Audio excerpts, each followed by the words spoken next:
Evangelho de Mateus, capítulo 7, versículo 13.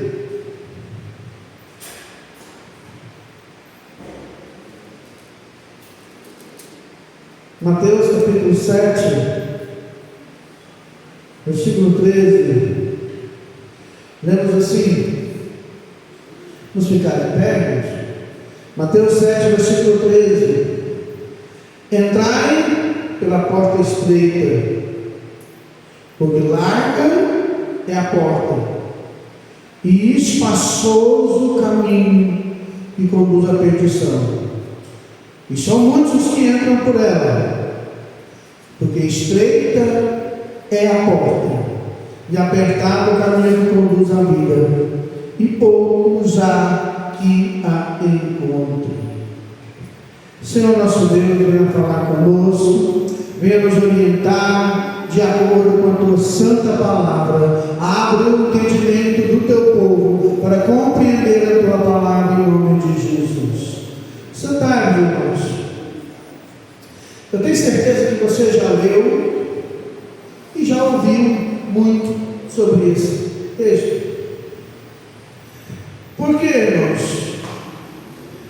E acredite em mim quando eu digo, irmãos, nem todos que frequentam a igreja entraram pela porta certa. Tem gente que passa a porta da igreja, entra, escuta a mensagem, volta para casa sem entrar na porta certa. E aqui no texto que lemos, eu não li, esqueci aqui, João 10, 9, onde Cristo diz: eu sou a porta. Se alguém entrar por mim, entrará e sairá e achará pastagem. Então muitas pessoas estão na igreja, frequentam a casa de Deus, mas ainda não se decidiram se querem ser ou não seguidoras de Cristo. No Salmo 101, nós lemos, no Salmo 101, nós lemos, lá o salmista diz: olha, os meus olhos procurarão os fiéis da terra para que habitem comigo. O que anda em retidão, esse me servirá. Amém? Então, na verdade, irmãos, nem todos, palavra do próprio Cristo, nem todo que me diz Senhor, Senhor, dará o reino de Deus. Entendeu? Palavra do próprio Cristo. Tem gente que chamava ele de Senhor, mas não deixava que o Senhor Jesus Cristo governasse, orientasse a sua vida.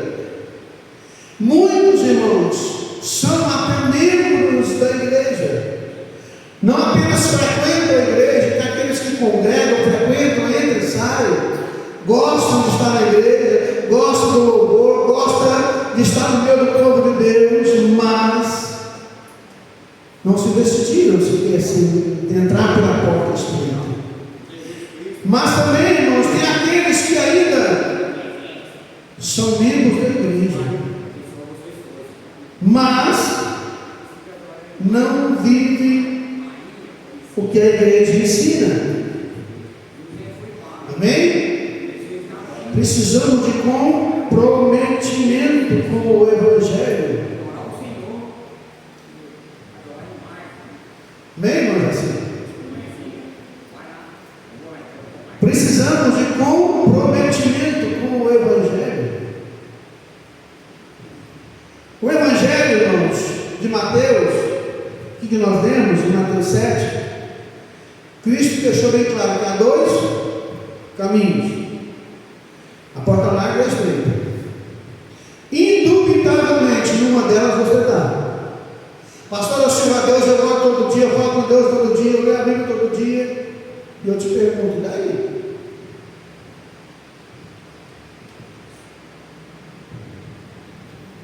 Já viu que o nosso país está entrando num buraco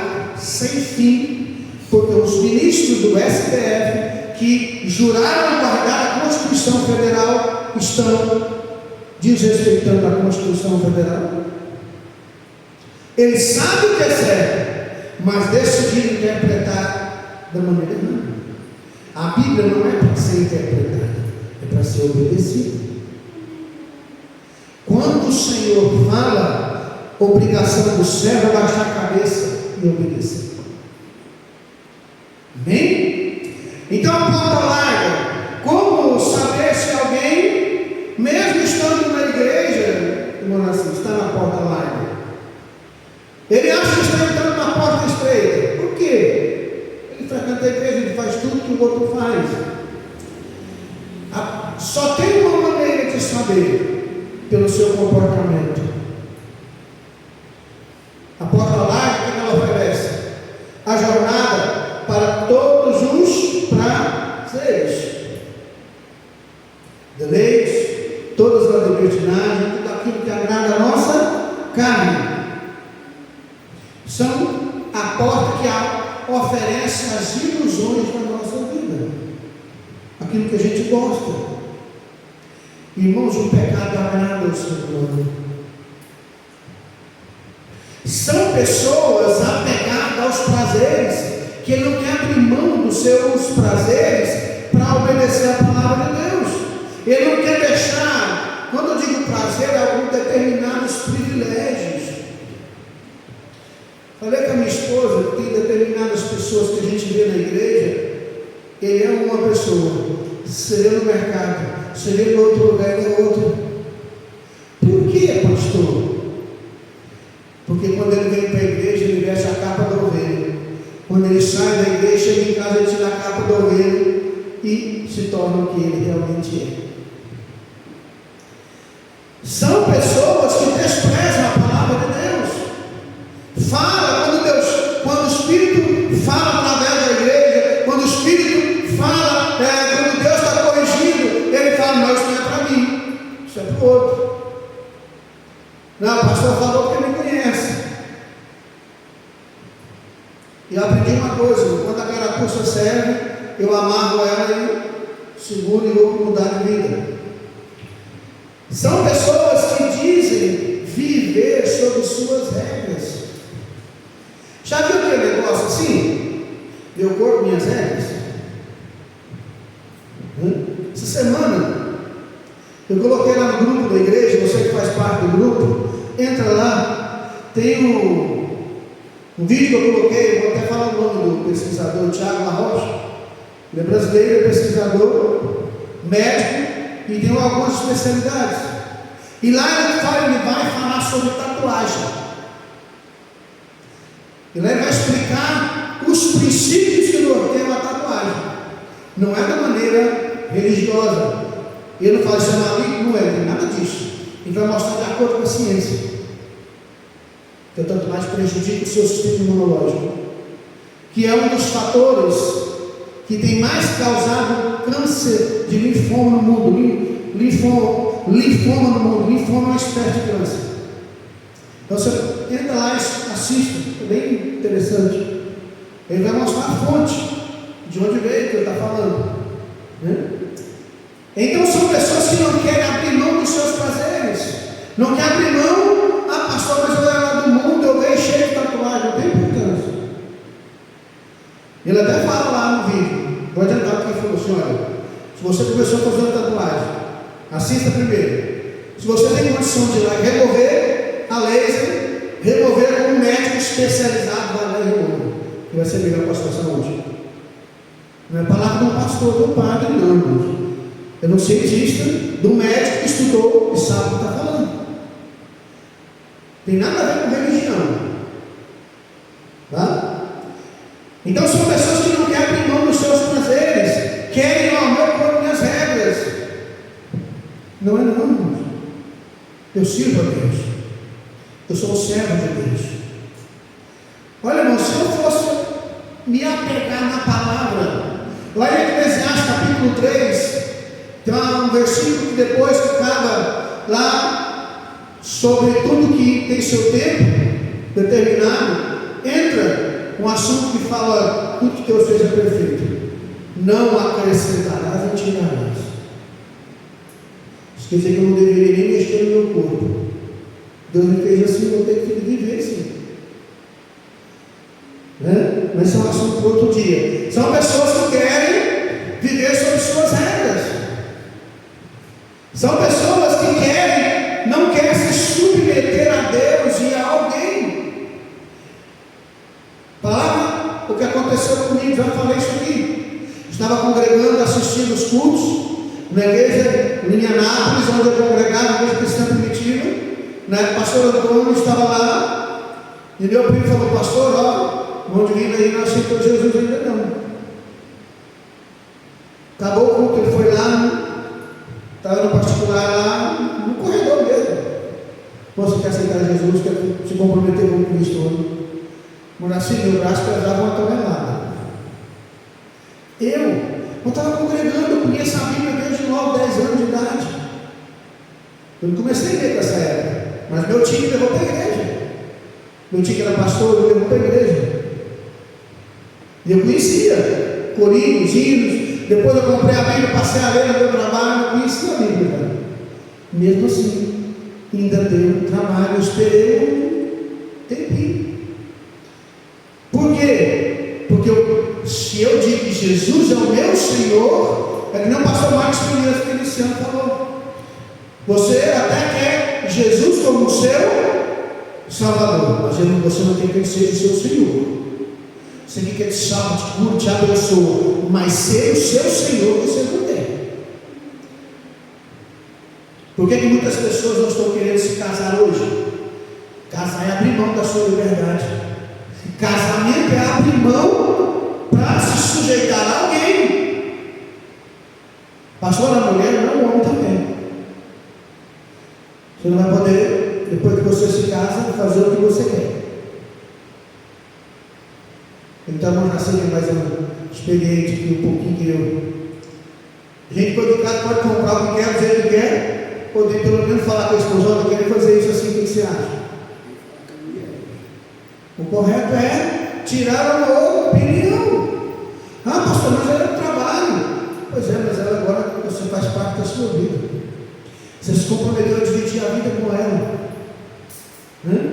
Nem vou ser mais brando um pouquinho. Então são pessoas que entram pela essa porta estreita, porta larga, são pessoas que buscam prazer fácil.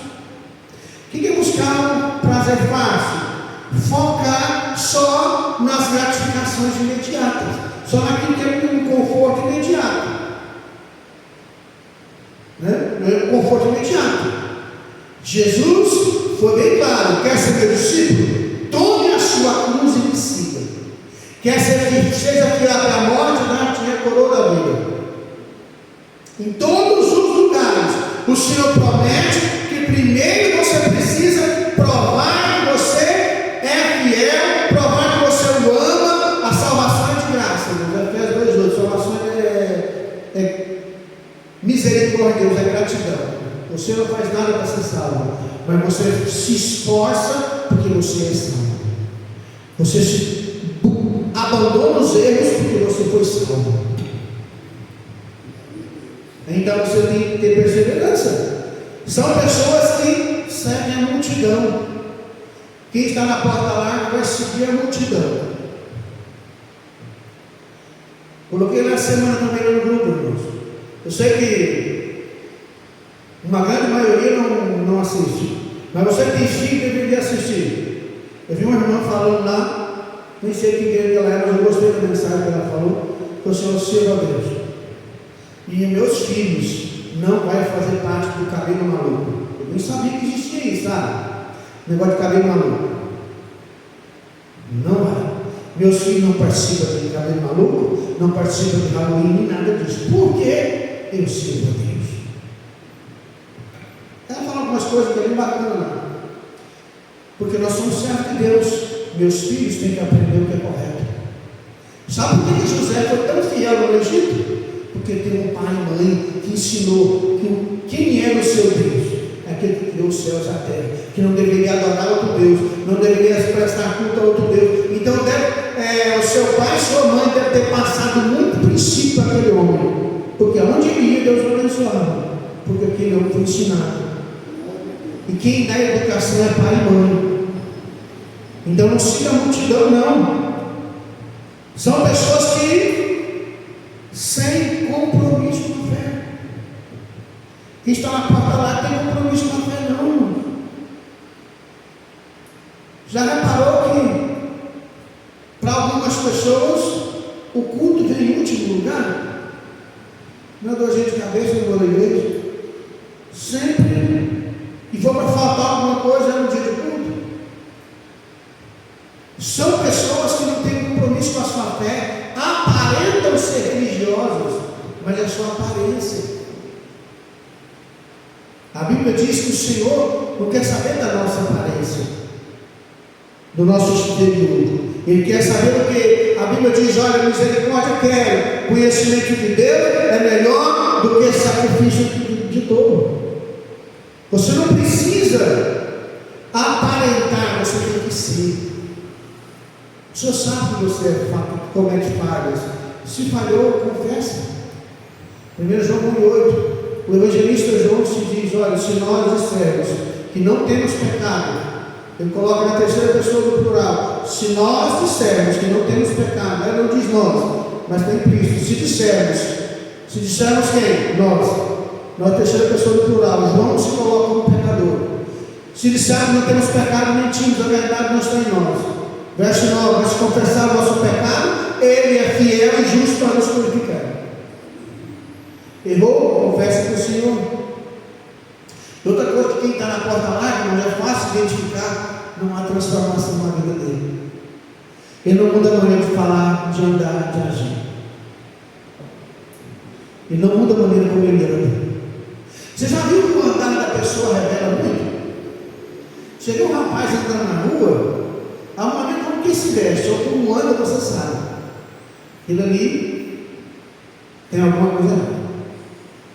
Geralmente, quando é usuário de drogas, quando é dependente químico, vamos falar a palavra mais bonita, ele anda daquela maneira. Já o servo de Deus é diferente. Então a maneira que você anda, como você fala, como você age, tem que mudar, irmãos.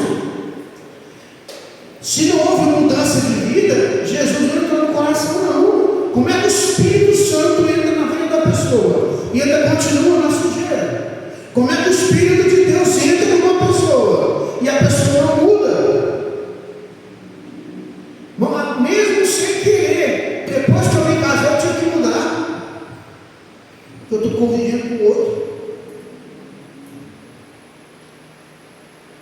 E a porta estreita, irmão, sabe quais são as características que entram na porta estreita?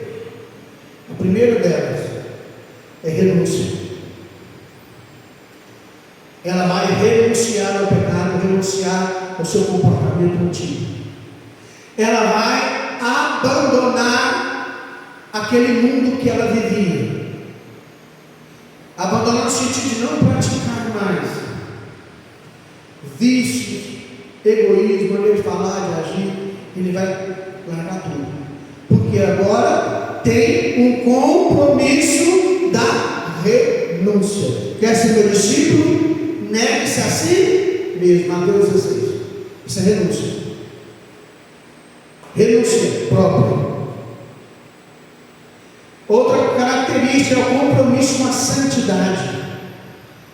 Aquelas pessoas que entraram pela porta estreita, lembrando que Jesus, eu sou a porta, que entrar por mim. Então, quando a pessoa entra por Cristo, ela busca o caminho da santidade. Ela procura santificar a sua vida. Ela vai procurar uma vida de obediência. E antes de fazer alguma coisa, aquela pessoa vai se perguntar: Senhor, e antes de vestir uma roupa, ela fala: será que o Senhor vestiria o que eu estou vestindo? Será que o Senhor ia onde eu quero ir? Será que o Senhor negociaria como eu estou negociando? Então a pessoa tem princípios. Isso aí é santidade, irmãos. A pessoa não quer, como diz Paulo, defraudar, enganar ninguém. O que eu não quero de ruim para mim, não quero para você. É a lei áurea. Não é que você não quer que faça com você, não faça com o outro. E essas pessoas que estão entrando pela porta estreita, ela tem um esforço pessoal descomunal. Ela ora, jejum, consagra. Para quê? Para ser um crente melhor, um servo de Deus melhor, um marido melhor, uma esposa melhor, um filho melhor. É fácil? Claro que não. Mas uma luta diária. É matar um leão por dia. É matar um leão por dia. Quem entra pela porta estreita, o foco dele é Deus.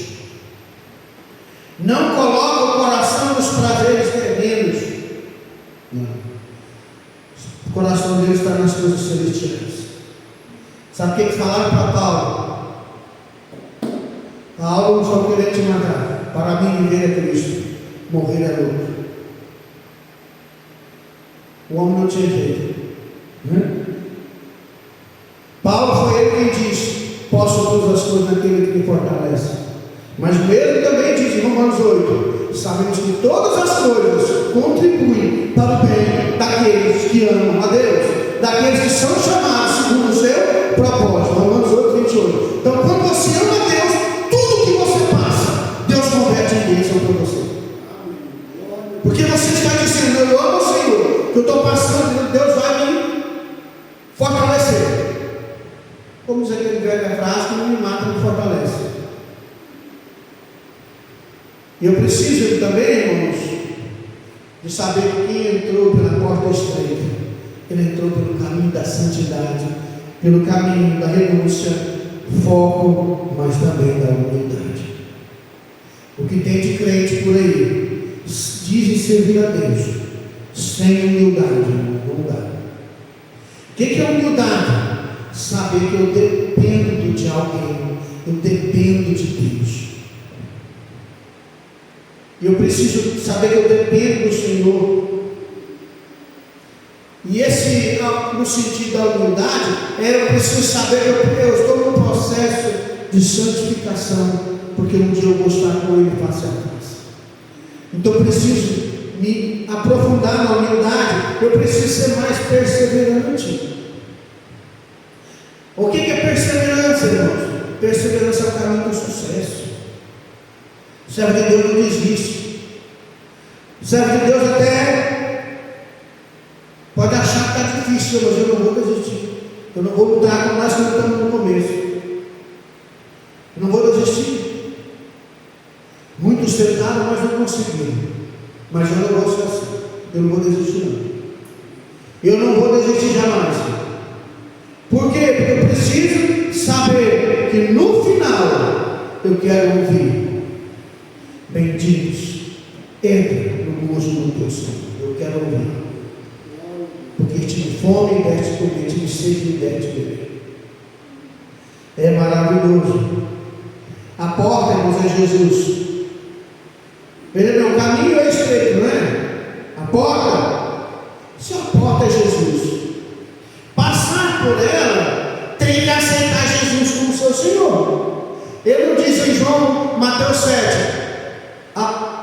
entrai pela porta estreita, porque lá é o caminho que conduz à perdição. Muitos entram por ela. Estreita a porta e poucos entram por ela. João 10, 9 diz assim: eu sou a porta.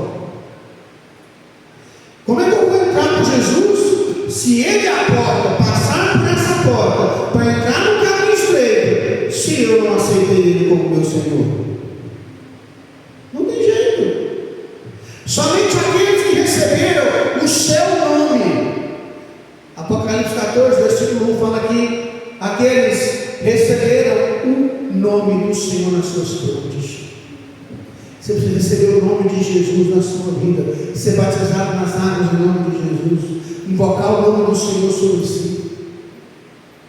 Você precisa ter o seu Espírito Santo. João 14, não deixarei agora, voltarei para nós. Você precisa do Espírito na sua vida. Se você ainda não for cheio do Espírito Santo, como eu falei no domingo, qual foi a última vez que você orou na sua casa até ser cheio para transbordar do Espírito Santo? Qual foi a última vez que o Senhor te tocou e você transbordou e foi cheio da glória de Deus. Você tem que decidir hoje qual o caminho que você está. Se você quer seguir o caminho do arrependimento, da mudança, da transformação. A Bíblia diz: conheçamos e prossigamos a conhecer o Senhor. Ou se você vai ser daqueles que já nasce assim, vai morrer assim. Quem fala isso, irmão, assim, ainda não conheceu Jesus. Porque Jesus transforma o pecador. Ele transforma o ladrão e assassino no homem de Deus. Ele transforma a prostituta numa mãe de família, numa serva de Deus. Ah, eu nasci assim, vou morrer assim, vai não. Só se encontrar com Jesus, que encontrou com Jesus muda. Eu já vi o Senhor transformando pessoas que você nem acredita. Porque Deus é bom, Deus é maravilhoso. Prova disso está na própria Bíblia. Quando Paulo começou a pregar, irmãos, assim, o povo ficou com medo. Peraí, não vai ficar com carta para açoitar e matar todo mundo? Ele agora prega o Evangelho. Ao que tudo indica, Paulo depois se converteu, passou 3 anos na Arábia, estudando a Bíblia, buscando a presença de Deus, para que o povo pudesse conhecer que realmente foi transformado. Mas o homem que agora percebe que agora está sendo perseguido, porque Deus muda a situação. Então decida hoje que caminho você quer seguir. Você quer seguir o Senhor? Você tem que fazer isso aqui, ó. Tirar tempo todo dia. De manhã, de tarde, de noite, você tem que ter tempo para a palavra de Deus. Você precisa ter tempo para orar. Você precisa tirar tempo para progredir na fé. Vamos ficar em pé. Oremos. Senhor nosso Deus e Pai, obrigado por essa noite. Obrigado pela vida de cada um que está aqui, ó Pai. Derrama a tua bênção sobre os lares, sobre as famílias. Abençoa nesse final de semana cada um dos teus servos. Leve em paz para o seu lar, dando graça e paz em nome de Jesus. Você trouxe o dízimo, oferta, deixa no altar, irmãos.